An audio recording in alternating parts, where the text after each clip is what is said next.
Northside homebuyer learns what he thought was his backyard is actually city property. And so now he's losing half the yard to a sewer project. Local 12's Christian Hauser joins us from the site of the construction with just how this happened. Hi, Christian. Hey, Cami and Rob. If we're going home shopping, you probably would assume that there's a fence in the backyard, that fence is part of your property.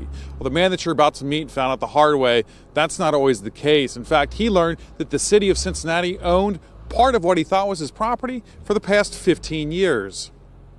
J.R. Cramer thought he was buying his dream house, newly renovated, and it had a big yard.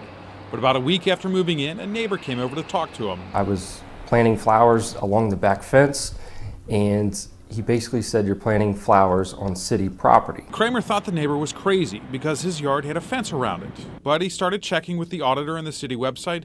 A minute later, he learned the truth. Half his backyard was actually city property. People should walk their property before they buy it. They should not trust just what other people are going to say about what you're buying. You got to know everything. The state purchased many of the backyards along Virginia Avenue for a highway project that never happened in the 70s. Then, in 2003, the city took over the properties. A few months after buying the house, another devastating blow came in the mail. He learned about the sewer basin project set to begin construction. Cramer was losing half of one of the main reasons he bought the house.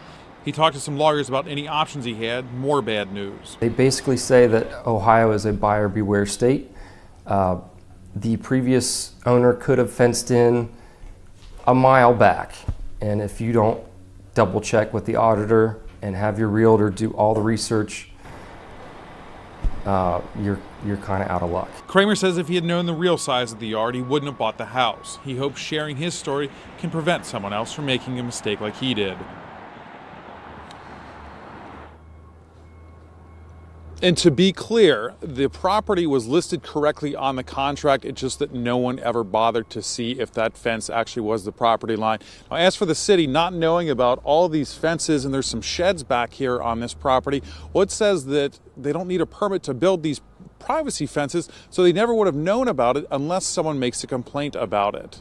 For now, though, live in Northside, Christian Hauser, Local 12 News. Man, I feel bad for that guy. Thank you, Christian. The basin project going in behind the homes will help keep stormwater out of the sewer drains by holding it during heavy rains and then slowly releasing it over a longer period of time. And when it's finished, it will decrease sewer overflows into the West Fork Creek by more than 130 million gallons a year.